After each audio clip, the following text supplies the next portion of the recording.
इस फिल्म की शुरुआत में हम एक आदमी को एक बार के सामने खड़े देखते हैं।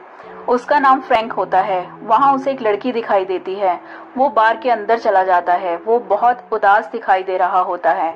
वहाँ वो लड़की उसके पास आती है।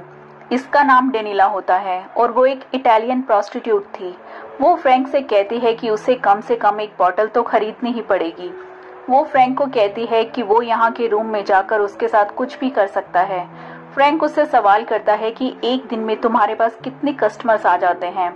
डेनिला इस सवाल का कोई जवाब नहीं देती। फ्रैंक उसे बताता है कि उसने लॉटरी में 4 मिलियन यूरो जीते हैं।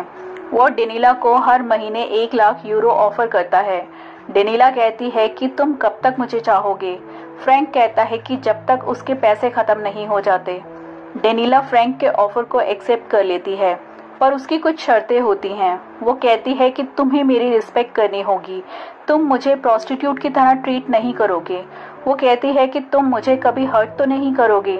फ्रैंक डेनिला की ये शर्तें मान लेता है और उससे प्रॉमिस करता है कि वो उसे हमेशा खुश रखेगा।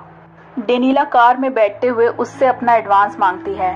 फ्रैंक उसे एडवांस दे देता है। फ्रैंक की बातों से हम जान जाते हैं कि वो बहुत ही बोरिंग जिंदगी जी रहा है। अपनी जॉब से भी वो खुश नहीं था। वो दोनों फ्रैंक के अपार्टमेंट पहुंचते हैं, पर वहां सीढ़ियां चढ़ते हुए फ्रैंक अचानक गिर जाता है। उसे अटैक आया था। फिर वहां फ्रैंक का डॉक्टर फ्रेंड आता है और उसका इलाज करता है।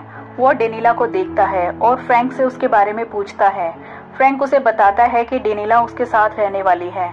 जब डॉक्टर वहां से चला जाता है तो वो घूम घूम कर उस घर को देखने लगती है।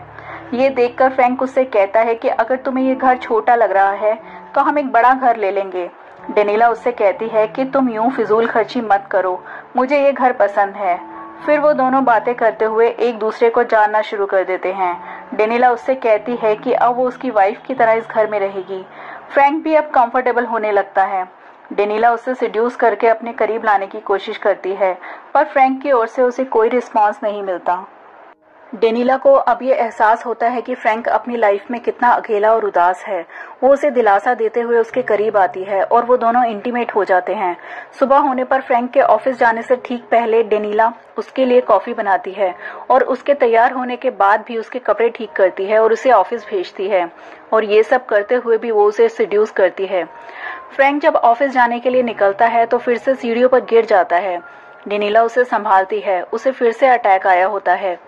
फ्रैंक का दोस्त और डॉक्टर आंद्रे फिर से वहां आता है और उसका ट्रीटमेंट करते हुए फिर से उससे डेनिला के बारे में पूछता है। फ्रैंक उससे कहता है कि वो अब उसके साथ ही रहेगी। आंद्रे उसे कहता है कि उसके साथ किसी भी लड़की का रहना अच्छा नहीं है, क्योंकि उसके हार्ट की कंडीशन अच्छी नहीं है। किसी भी लड़की के साथ रहने से होने वाली एक्साइटमेंट को उसका दिल झेल नहीं पाएगा और इससे उसे दिल का दौरा फिर से पड़ सकता है।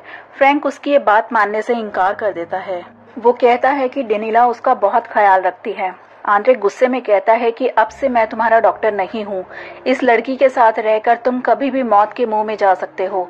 फिर आंद्रे डेनिला से मिलता है और उससे कहता है कि फ्रैंक मेरा बहुत ही अच्छा दोस्त है। अगर उसे कुछ भी हुआ तो इसका रिस्पॉन्सिबल मैं तुम्हें ही मानूंगा। डेनिला कहती है कि वो फ्रैंक का बहुत अच्छे से ख्याल रखेगी। आंद्रे उससे कहता है कि फ्रैंक को रात को अच्छी नींद की ज़रूरत है, न कि सेक्स की। ये सब सुनकर डेनिला इरिटेट हो जाती है और गुस्से में कहती है कि अगर मैं ब्यूटीफुल हूँ तो इसमें मेरी क्या गलती है। तभी वहाँ पर फ्रैंक आ जाता है। वो कहती है कि जिस तरह से सारे मर्द मुझे ट्रीट करते हैं मैं उससे अब थक चुकी हूँ। मैं अब एक नॉर्मल ज़िंदगी जीना चाहती हूँ जिसमें मुझे भी इज्जत मिले।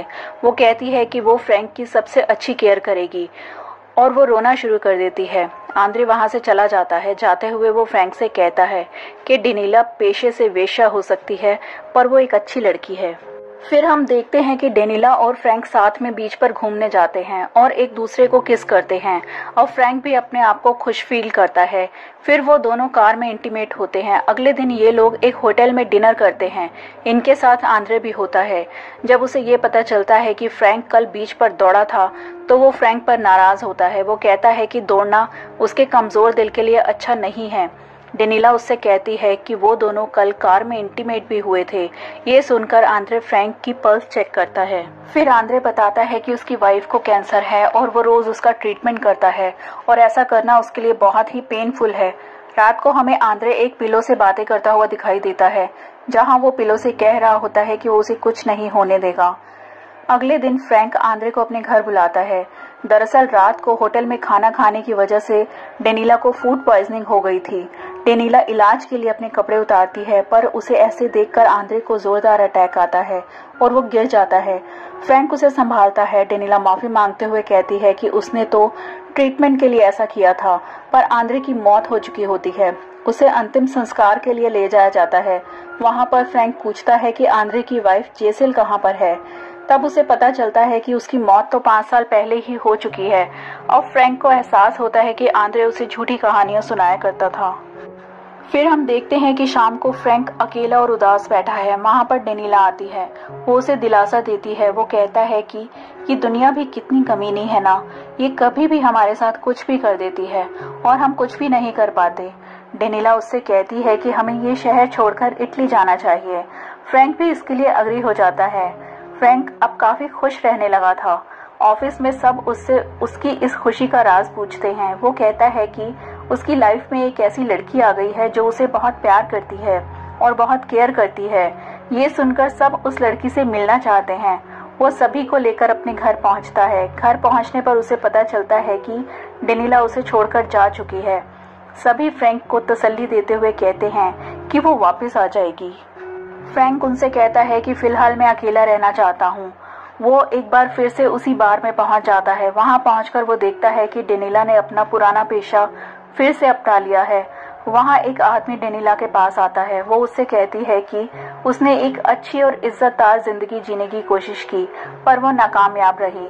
उसके लिए ये बार लाइफ ही ठीक है। वहीं दूसरी ओर फ्रैंक को भी म्यूगेट नाम की एक लड़की अप्रोच करती है।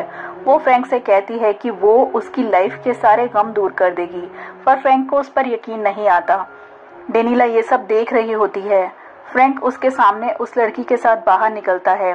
डेनिला उसे आवाज देती है, पर फ्रैंक उसे इग्नोर कर देता है। डेनिला उसे कहती है कि वो उसे माफ कर दे। वो खुद नहीं जानती कि वो सब क्यों कर रही है। फ्रैंक वापस आता है और उससे कहता है कि जो टाइम हम दोनों ने साथ में गुजारा वो उसके लिए बहुत खास है और वो उसके सहारे पूरी जिंदगी गुजार सकता है। डेनिला उसके सामने कन्फेस करती है कि उसकी लाइफ में कोई और भी है। तभी म्यूगेट उसके पास आती है और कहती है कि डेनिला अब बूढ़ी हो गई है और मैं बिल्कुल यंग हूँ, तुम मेरे साथ ज्यादा खुश रहोगे। डेनिला भी कहती है कि म्यूगेट तुम्हें ज्यादा खुश रख सकती है। उसकी लाइफ में कोई दुख नहीं है, ना ही वो डैमेज्ड है, जबकि मैं पूरी तरह से डैमेज्ड हूँ। मेरे साथ तुम्हें खुशी की बजाय गम मिलेगा। फ्रैंक डेनिला से कहता है कि तुम्हें सिर्फ पैसों से प्यार है और पैसों के लिए ही तुमने ये सब किया है। ये सुनकर डेनिला गुस्से से उसके दिए सारे पैसे फेंक देती है और कहती है कि वो उसके पैसों से प्यार नहीं करती, वो उसके साथ बहुत खुश थी।